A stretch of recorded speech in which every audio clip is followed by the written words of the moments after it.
శ్రీ గణేశాయ నమః. శ్రీ జ్ఞానసరస్వత్యై నమః.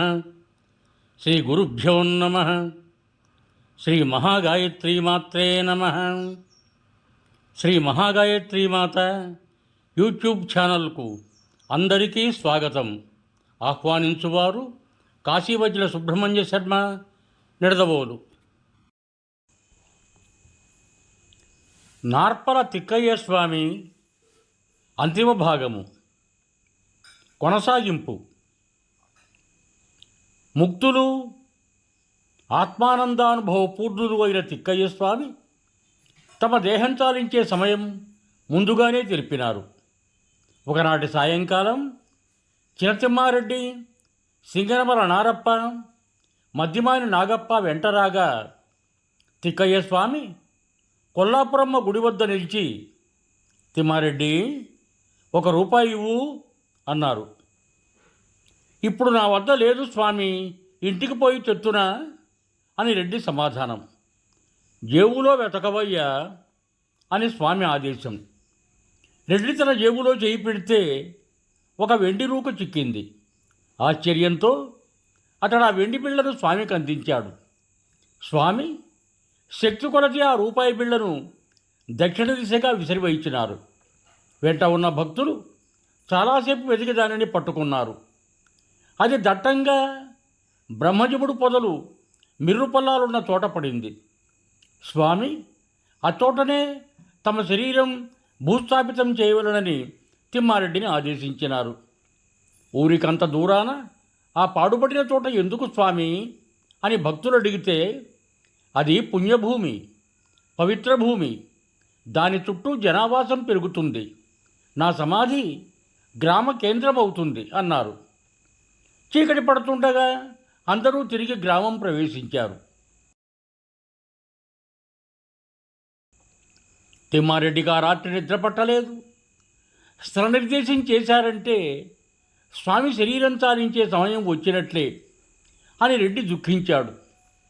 తెల్లవారి పెందలకడ లేచి కాళ్యాలు తీర్చుకొని రెడ్డి స్వామి సన్నిధికి వెళ్ళాడు. దండం పెట్టి, స్వామి, మీరు పోతే మాకు దిక్కెవరు అని దుఃఖించాడు. స్వామి, శరీరాలు నశ్వరములని, ముముక్షువులు భక్తి వైరాగ్యాలు అలవర్చుకోవలనని, రెడ్డికి అవసాన సమయాన సద్గతి ప్రసాదిస్తామని ఓదార్చారు. ఇంకా శరీరపు నశ్వరత్వం, ఆత్మశాశ్వతత్వం, సచ్చీలం, జ్ఞానులను సేవించే విధానం, సత్వగుణ ప్రాధాన్యం ఉదాహరణపూర్వకంగా బోధించి రెడ్డి మనస్సుకు తృప్తి కలిగించారు. ఇట్లు కొన్ని దినాలు గడిచిన తరువాత రక్తాక్ష సంవత్సరం చైత్రశుద్ధ షష్ఠీ గురువారం 10/4/1924 నాడు తిక్కయ్య స్వామి సమాహిత చిత్తులై కుండలి భేదించి బ్రహ్మైక్యమైనారు. ఆ వార్త వెంటనే నార్పలలోనూ చుట్టుపక్కల గ్రామాలలోనూ వ్యాపించింది. భక్తులంతా వచ్చారు. ఎరపరెడ్డి తిమ్మారెడ్డి స్వామి శరీరానికి స్నానం చేయించి, అలంకరించి, మేడతాళాలతో ఊరేగించి స్వామి నిర్దేశించిన స్థలంలో శాస్త్రోక్తంగా సమాధి చేశారు. భక్తుల తోడ్పాటుతో తిమ్మారెడ్డి ఆ సమాధిపై 1925లో మఠమందిరములు నిర్మించి నిత్యపూజా కైంకర్యాలకు ఏర్పాటు చేశాడు. సమాధిపై తిక్కయ్య స్వామి ఇత్తడి శిరము, దానిపై నాగేంద్రుడి పడగా స్థాపించి పూజలు చేస్తున్నారు. కావడి ఏర్పాటు చేశారు. కావడితో భిక్షించి తెచ్చిన అన్నం ప్రతిదినం 30-40 మందికి ఇప్పటికీ పెడుతున్నారు. నార్పలలో ఏటేటా చైత్రశుద్ధ పంచమి నాడు 3 దినాలు ఉత్సవాలు జరుగుతాయి.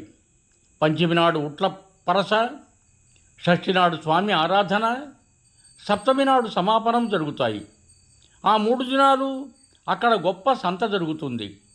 సాంస్కృతిక కార్యక్రమాలు, భజనలు, కోలాటాలతో పాటు పందెం పోటీలు కూడా ఉంటాయి.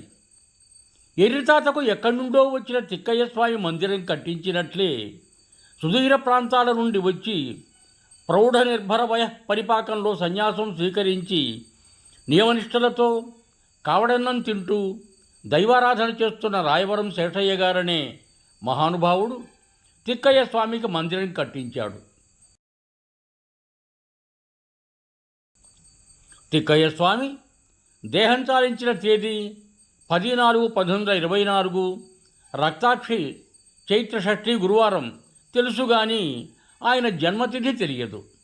దృఢమైన కాయం, బలమైన కండపుష్టి, చామనఛాయ, పెద్ద నొసలు, ఆజానుబాహువులు, తీర్చిదిద్దిన మీసాలు, ముక్కున్న ఆయన బొమ్మ చూస్తే 50 సంవత్సరాల వయస్సు ఉంటుంది అనిపిస్తుంది. అది చేళ్లగురికి భక్తులు రాయించిన బొమ్మ. 1908వ సంవత్సరమే పూర్వమే చిత్రించినది కావలను. తిక్కయ్య చేళ్లగురికి విడిచే నాటికి 1908లో ఆయన వయస్సు 50 ఏండ్లు. నార్పల తిక్కయ్య స్వామి మధువంశాలు ఆరగించేవారు. నార్పల తిక్కయ్య స్వామిని ప్రత్యక్షంగా దర్శించిన వారు మాత్రమే ప్రస్తుతం పూజిస్తున్న బొమ్మ ఆకార సామ్యం గుర్తించగలవాడు. ఇక్కడ రాయవరం శేషయ్య సమాచారం చెప్పుకోవాలి. శేషయ్య సౌమ్య గంభీరమూర్తి, చామనఛాయ, ఆజానుబాహువు, దృఢగాత్రుడు, కాషాయాంబరధారి. ఆయన తన పూర్వాశ్రమం గురించి చెప్ప నిరాకరించాడు. ఏదో కారణాన 28/9/1985 నాడు గుంటూరు ప్రాంత గ్రామం ఇల్లు విడిచి 20 దినాలకు చేళ్లగురికి చేరినాడు. కొన్ని దినాలు ఎరితాత సమాధిని సేవించాడు. తిక్కయ్య స్వామి గురుభక్తిని విన్నాడు. ఆయనకు పెద్దబడుగూరు పోవలసిందిగా దైవాదేశమైంది. పెద్దబడుగూరులో నార్పల వాస్తవ్యులు సిద్ధా కొండయ్య యాదవ్ చాతుర్మాస్యం చేస్తున్నాడు.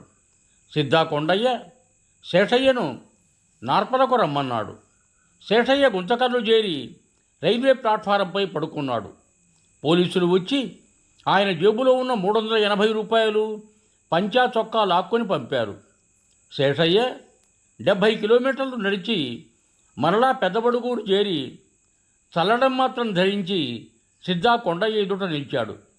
సిద్ధా కొండయ్య ఆయనకు కట్టుబట్టలు ఇచ్చి యాత్రలు చేసి రమ్మన్నాడు. శేషయ్య పాదచారి అయి దక్షిణాది యాత్రలు చేశాడు. ఎవరేది పెడితే అది తిన్నాడు. తిరిగి 24/12/1985 నాడు నార్పల చేరి తిక్కయ్య సమాధి సేవలో నిలిచిపోయినాడు. ఏరితాతకు తిక్కయ్య ఎట్లో, తిక్కయ్యకు శేషయ్య అట్లు అంకిత భక్తుడు. నార్పలలో సత్రాలు, సమాధి మందిరాలు, పాత కట్టడాలు శిథిలావస్థలో ఉన్న వాటిని పడగొట్టించి వాస్తుశాస్త్ర ప్రకారం విశాలమైన మఠమందిరాలు, సత్రాలు తిక్కయ్యకు కట్టించాడు. నార్పలలో ప్రతి శనివారం సంత జరుగుతుంది. సంతకు వచ్చే జనం తప్పనిసరిగా స్వామికి కానుకలు సమర్పిస్తారు. తిక్కయ్య స్వామి హుండీకి శేషయ్య స్వామి జోలె తోడయింది. ఈనాడు స్వామి సమాధి ఏడాది ఆదాయం 2 లక్షలు ఉంటుంది. కనుక విశాల ప్రాంగణంలో సుందర మందిరాలు వెలిశాయి. ఒకప్పుడు కొల్లాపురమ్మ గుడి నార్పల గ్రామం బయట ఉండేది. దానికి అరఫర్లాంగు దూరాన తిక్కయ్య స్వామి సమాధి వెలిసింది. ఆ సమాధి ఈనాటి నార్పలకు నడిబొడ్డు. సమాధికి 4 వైపులా గ్రామం పెరిగింది. తిక్కయ్య వాక్కు సత్యమైంది. స్వామి సమాధి కేంద్రం బిందువు. కొద్ది దూరంలో గంగమ్మ గుడి, బ్రహ్మంగారి మఠం, పాండురంగ దేవళం, విశ్వేశ్వరాలయాలు వెలిశాయి. ఎక్కడి నుండో వచ్చిన గంగాధర స్వామి గొప్ప విశ్వేశ్వరాలయం కట్టించాడు. ఆలయం పక్కనే ఆయన సమాధి ఉంది.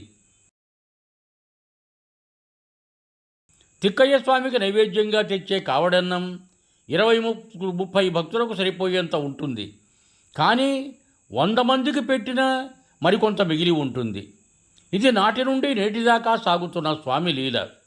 తిక్కయ్య స్వామిని దర్శించి బ్రతికి ఉన్న వయోవృద్ధుడు తీగల బాలారెడ్డి స్వామి మహిమలు చాలా వినిపించాడు.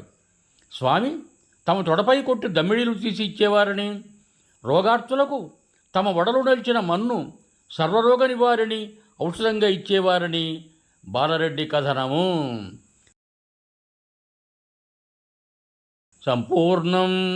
శుభం భూయాత్. సర్వే జనా సుఖినో భవంతు. ధన్యవాదములు.